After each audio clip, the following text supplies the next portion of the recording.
In 1970, when I started working as an ocean lifeguard in South Orange County, I never dreamed I would still be working in that capacity 5 decades later. Honestly, I never dreamed I'd be doing the job even 5 years later. But there I was in 2013, still working. I retired from service at the end of that year. I was tired.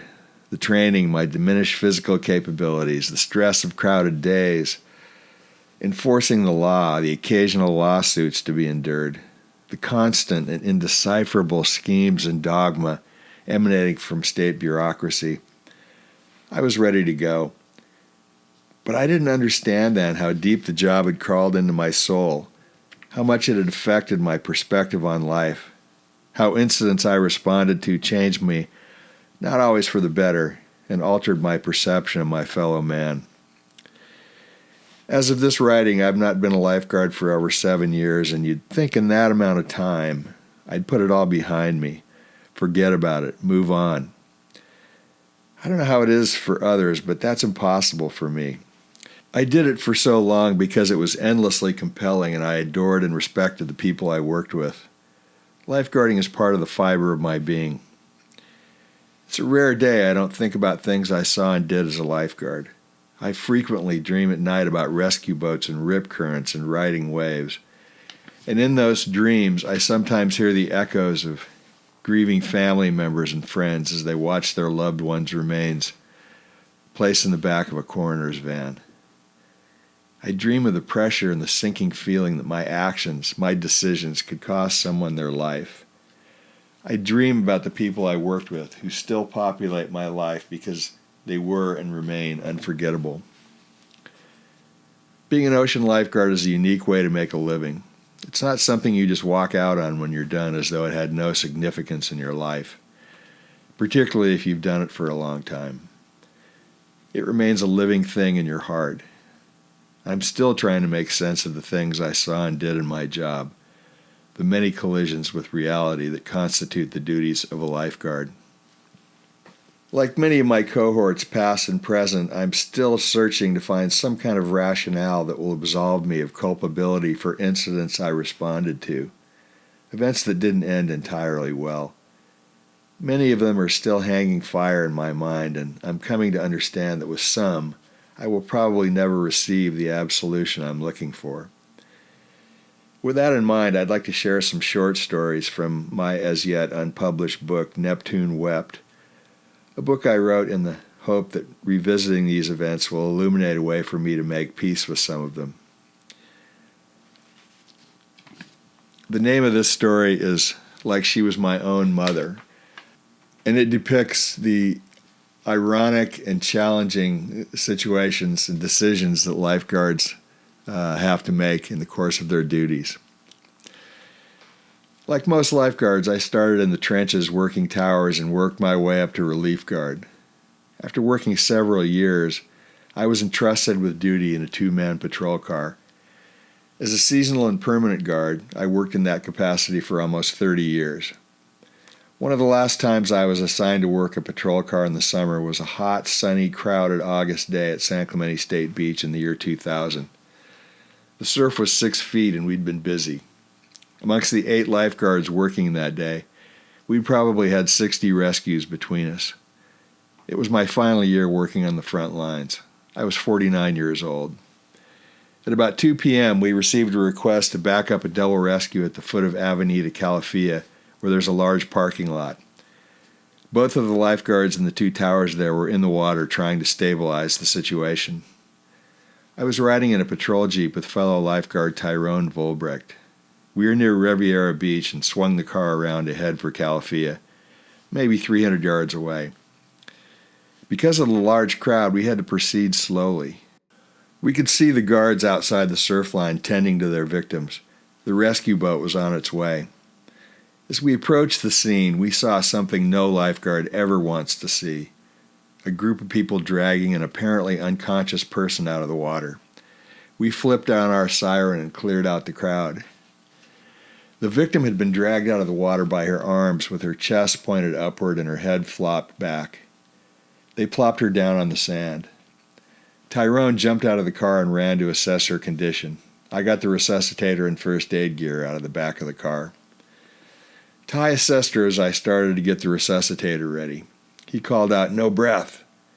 And since we suspected a cervical spine injury, I saw him applying an airway technique known as a jaw thrust, trying unsuccessfully to get breaths into her. I knelt down next to the victim and assessed her pulse. "No pulse," I said, the cue for us to go into CPR mode. I asked Ty to let me try my luck at getting an airway. We moved into position. Ty started compressions while I attempted to get breaths in. I was unsuccessful. Being as delicate as I could, I repositioned her head and tried to get a breath in. No go. I struggled to open her mouth to see if there was an obstruction there, but her jaw was set in such a way that it wouldn't open wide. I was able to sweep her mouth with one finger in an attempt to remove any debris, following the guidelines of the time. Since we weren't getting air into her, Ty stopped compressions and pulled out a plastic airway, and we tried to maneuver it into her throat. We couldn't get the device past her teeth. Tyrone and I paused for a second.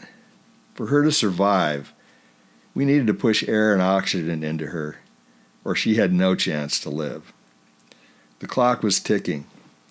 We looked at each other, knowing instinctively from training and experience that if we didn't take the bull by the horns right now, she was going to die in the next few moments there on the sand where we tended to her, on our knees before God and her extended family who was gathered around watching us. There was no time to vacillate, no time to ask permission, nowhere to hide. Her life was in our hands. Part of a lifesaver's job is to make the tough calls like this one was. There was no question we would take the risk and manipulate her head to give us a chance to get air into her. I tilted her head back, and sure enough, the first two breaths went in. We had crossed the threshold of normal procedure and entered into the dark arena of chance. I remember thinking, this is what I would do if it was my own mother lying here. Ty continued with compressions. After a few minutes, we transitioned to giving her straight oxygen using a bag valve mask. We continued to try and resurrect her as we heard the distant sound of sirens heading our way. In a minute, we could hear the sirens in the parking lot behind us, and then we heard the voices of the medics as they came down the stairs on the beach, 75 yards away. Just before the medics got to us, we stopped to assess her, and to our surprise, she had a pulse. I pumped a few more breaths into her, and suddenly she was breathing on her own. The medics arrived, saw signs of life, and loaded her onto a backboard for a trip to the hospital. After the ambulance left, one of the medics came over to us. "Great job, guys. You saved that woman's life." Ty and I were flush with success. This was in the days before we had defibrillators, so rescuers at our level were confined to rescue breathing, application of oxygen, and CPR in our efforts to revive drowning victims. Until defibrillators were made available to us some years later, reviving a person in full cardiac arrest was very rare. In 30 years as a lifeguard, I'd probably had 20 CPRs and never had a successful one. At least in our corner of the rescue world, reviving someone in full cardiac arrest was a borderline miracle. Tyrone and I went back to our vehicle and started to clean up and reorganize our gear. People were coming up to us on the beach and shaking our hands, saying, "Great job," and treating us like heroes. Word spread down the beach. At the towers, lifeguards came down and high-fived us. We were all pumped. We had saved someone from an untimely demise. There is no finer feeling in this life. At the end of the day, we repaired to the lifeguard shop to service our equipment. Some of our fellow lifeguards were there to greet us and gathered round to hear the story. As much as a drowning casts a pall over a lifeguard service, pulling someone from the clutches of death is an occasion for celebration that lifts the spirits of the entire service. I went home that night floating on a cloud and recounted the story to my wife. Ty and I had had our first successful CPR. I showed up at the lifeguard shop in the morning to work my shift, still on a high from the previous day's action. Anxious to get a disposition on our patient, I called Mission Hospital and asked for the intensive care unit. An ICU nurse picked up. I explained who I was, that I had participated in the resuscitation of the near-drowning victim from the day before. I was curious about her condition. Well, she said, I can't tell you a whole lot. We think she may have drowned, I said. Did she aspirate any water? Yes, she did, but that's the least of her problems. There was a pause for a few moments, as though she was gauging whether or not I could be entrusted with the information. I know you guys did what you could, but she suffered a severe neck injury. She's a quadriplegic. The injury prognosis is not good, but she'll probably live. You talk about a dagger in the heart. It was like a body blow. I was numb, sick to my stomach. The previous day's celebration had built up such a high, I felt like I'd fallen off a cliff. I sat down and began to second-guess our performance. I felt personally responsible for her injury.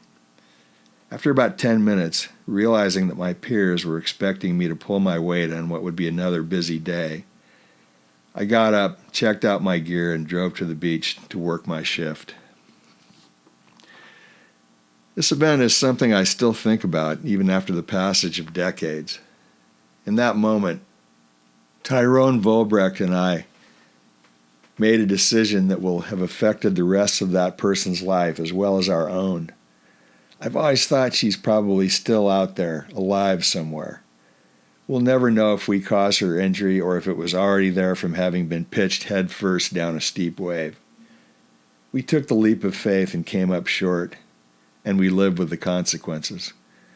It's easy to beat yourself up over such things, even all these years later. We did what we had to do to preserve her life. That's what lifeguards are obligated to do. But I'm not certain we did her any favors.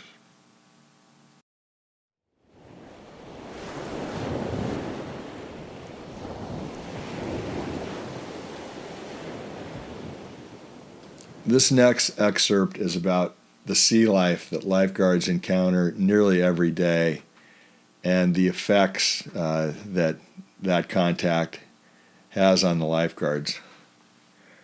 This story is called The Condolences of Poseidon. The temperament of the ocean is on display every day, its moods and colors and constant changes. That's why it's such an endlessly interesting place to spend time. Not just immersed in it, but sitting at its hearth, watching it move and shimmer and spray. And nowhere are those miracles more evident than when one can observe the myriad creatures who populate the sea. One of the things I feel most fortunate about, having spent much of my life on the ocean, is the fact that I was able to observe and interact almost daily with incredible specimens of sea life. Over the course of my career, my fellow lifeguards and I saw whales, dolphins, sharks, sea lions, elephant seals, harbor seals, all manner of fish, large and small, manta rays, stingrays, jellyfish, barracuda, lobster, halibut, sea bass, killer whales, urchins, abalone, scallops, you name it. If it swims or resides off the coast of Southern California, I and every other lifeguard in the lineup has probably seen it. Dolphins are amongst the most special of the marine life observed off California beaches. They occupy a special place in the hearts of most beachgoers. In Southern California, sightings of dolphin are an almost daily occurrence along the coast. So common it barely rates a comment amongst lifeguards unless they're doing something unusual like feeding or body surfing. Working on the rescue boat, it was always a delight when a pod of common dolphin would swim by because they're almost unfailingly playful and curious. Something we used to do was lure dolphins to body surf the surge off the bow of the boat as it moved forward at low speed. I say lured, but the truth was they lured us just as often. They would swim by our boat just about every day, and of course we would always see them, and sometimes we would change course to intercept them. Sometimes they would take the bait and swim to us. We would put the throttles up to perhaps 1,800 RPMs, and they would ride our bow wake. There would sometimes be a large group of them, and they would take turns, 2, 3, 4 at a time, cruising the push from the forward movement of the boat. We would take turns lying in the bow watching them, glorious and magnificent as they frolicked in our little man-made wave. There's something about dolphins. It's like they can actually communicate with us or understand our actions. Sometimes we would just be cruising along at idle and we'd see a pod, and maybe we'd already pushed a wake for another group of them. Maybe we were just jaded or tired after a long day and didn't want to do it. But sometimes they would swim to us and try to goad us into making a wake for them. It was unreal. I don't remember even once that they didn't respond when we went to them. We returned the favor when they came to us. I don't know if we were manipulating them or they us. We had to rein in on it because the do-gooders in the community accused us of trying to, quote-unquote, run over the dolphins, as though we could or would. Dolphins are considered omens of good tidings in the ocean world, at least among humans. There's a feeling amongst us that if you see dolphins, no sharks are around. Dolphins are curious and will swim right up and eye you. They love to ride the surf, and the sight of them doing so is not uncommon off Orange County beaches. If you're surfing and they are nearby riding waves, their size and the speed at which they can swim is an intimidating factor. It's like watching a torpedo coming at you. Once, surfing a good-sized day at Lower Trestles, I rode a wave and was paddling back out to the lineup. I could see the group of surfers on the point was agitated about something. A set was coming, and I started scratching hard to get outside. As I approached the first wave of the set, it started to feather. Out of the corner of my eye, I saw a rapid movement in the face of the wave to my right. Unexpectedly, right in front of me, not 15 feet away, a 12-foot bottlenose dolphin broke through the face of the wave, body surfing it. It scared the crap out of me, mostly because of the size of the animal and the speed at which it was traveling. It was long and girthy. I stopped paddling and prayed I wouldn't collide with it. The dolphin passed by just as I realized I was about to get hammered by the wave. And I was. But the enormous cetacean missed me, and for the next 30 minutes, all of us surfing that day were treated to an exhibition of dolphin body surfing. Such things are unforgettable. Every surfer in the lineup yielded the right of way.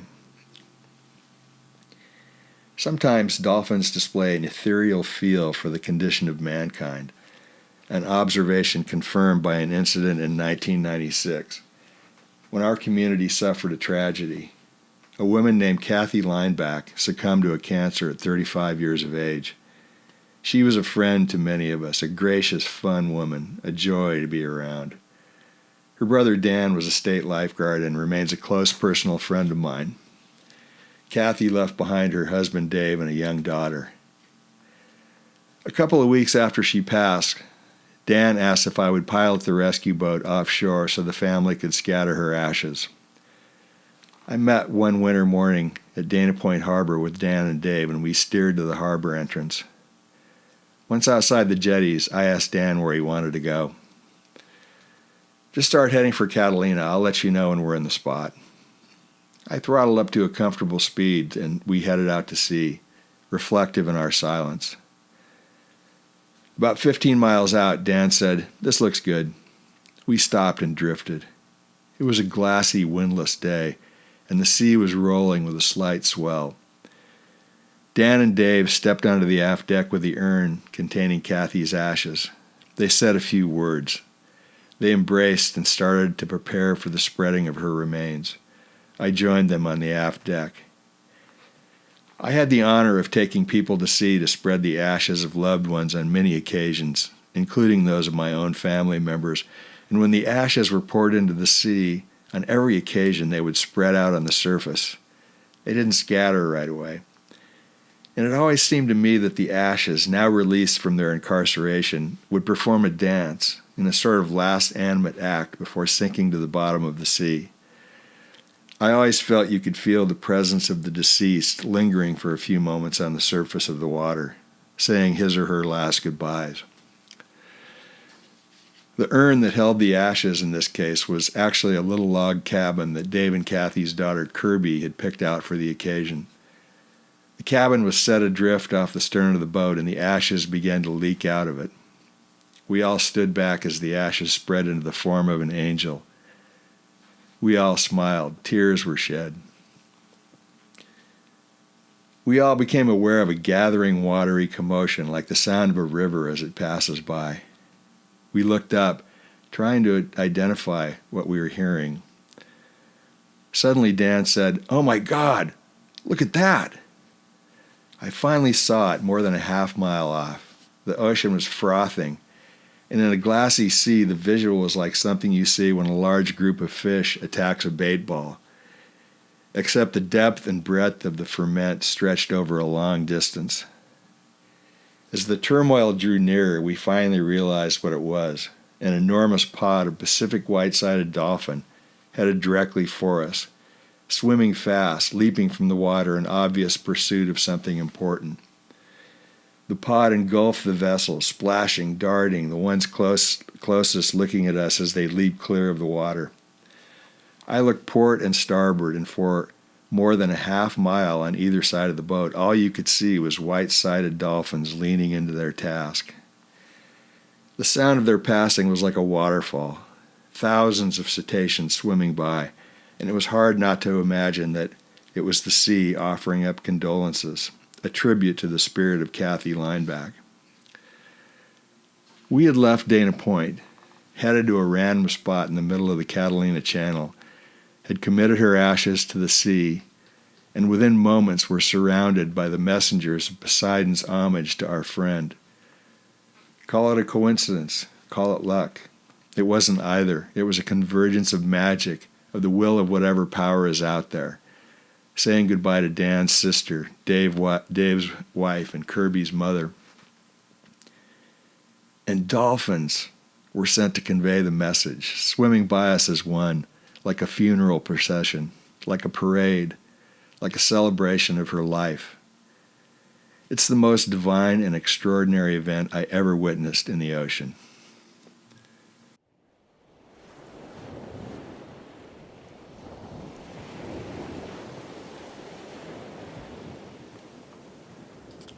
This next story is a story about lifeguard rescue boats, deckhands, and some of the training techniques that are used to prepare lifeguards to do their jobs in extreme conditions. This story is called Diving into the Jaws of Oblivion. In the middle of my career as an ocean lifeguard, I was given the opportunity to become a lifeguard rescue boat operator. It was a job I aspired to for 20 years before getting my shot at it. It was perhaps the highlight of my career, challenging and gratifying, and exposing me to another dimension of life-saving. On a rescue boat, you always work with a deckhand who makes the rescues, hooks up the tow rig for disabled boats, operates the electronics, and is a second set of eyes. I worked with a lot of people who served as deckhands, but one of my favorites was a guy named Mike Kepsel, a big, good-looking galoot who was a great lifeguard and a pleasure to spend a day with. In the mid-90s, Mike and I worked a dangerous summer day, during which the surf was breaking consistently at 10 to 12 feet. A surf rescue boat is made for days like this because the beach guards are tasked with swimming through the surf to the outside to retrieve their victims, who are often in rip currents hundreds of yards long. Exhaustion begins to set in after a lifeguard has to make 3 or 4 of these rescues. The boat serves as a backstop for long outside rescues and takes a lot of pressure off those who are working the beach. Though it was a crowded day, most people could see that the conditions were treacherous and stayed shoreside. We had a few rescues during the shift, but it wasn't as busy as we anticipated it would be. But something unforgettable did happen that day. At about 1:30, a lifeguard named Mitch Colapinto, working as the relief guard, swam out to the boat at Calafia Street and climbed aboard. Mitch was a young guy who was chock full of confidence, certain there was no situation he couldn't tackle and succeed. "Hi, Mitch, what's up?" I said. "I swam out to dive off into one of those waves." It was so preposterous a request I had to laugh, because the trickiest and most dangerous part of the deckhand job concerns the operator positioning the vessel at the edge of the surf line and diving the deckhand from the transom door into a passing wave, which he could catch and body surf to victims inside. It was particularly effective when the surf was 8 feet or under, and we practiced it often. This was not a good day to practice because of the size of the surf. Further complicating Mitch's request, the surf at Calafia comes out of deeper water. The bottom gets shallow quickly, and the resulting wave is known for pitching out and drilling swimmers into the sand. It's a wave with absolutely no shape. You can't surf it. It's just a solid wall offering nowhere to go. To make matters worse, this is one of those swells where the surf is 10 or 12 feet, but the explosion of the wave on the bottom produces an impact reaction that propels whitewater 15 feet high, an indication of real power. It takes a while to develop the skill and the timing to perform this maneuver effectively. I know the first times I tried it, it was intimidating. You've got this 30-foot vessel angling up the face of the wave. It just seems really risky until you get used to it. Guards who didn't work the boat never got comfortable with it, but the deckhands needed to be proficient. Some of them were complete wild men. They would do all kinds of stuff, including running into the wave off the deck, even standing on the gunwale and doing a backflip when the stern lifted as the wave passed beneath. I considered Mitch's request again and laughed anew at his audacity.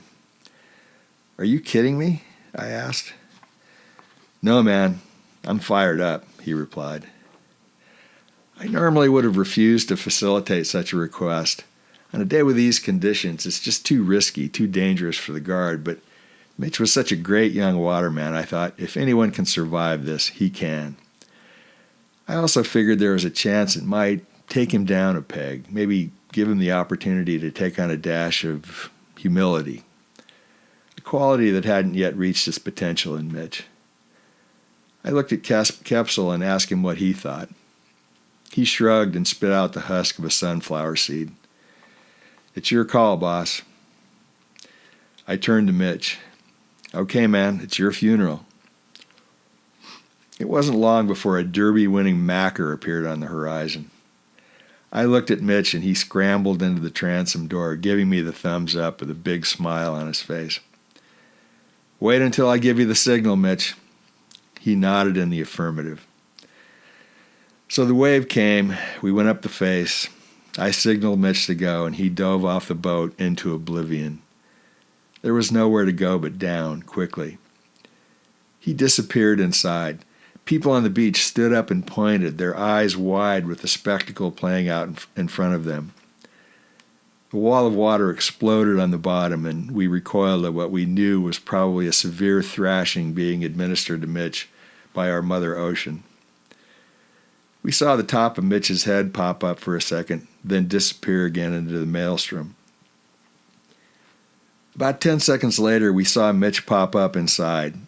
He looked at us and gave us a thumbs up, then headed for the beach and back to his station. It was like watching a football running back who's been slammed to the turf by several large linemen and refusing to show weakness. He leaps to his feet and ambles back to the huddle like nothing happened, even though his eyes are crossed and he's seeing images from next Thursday in his mind's eye. And as Mitch ran back to his tower, I could swear I saw a brief flash of humility pass over his face.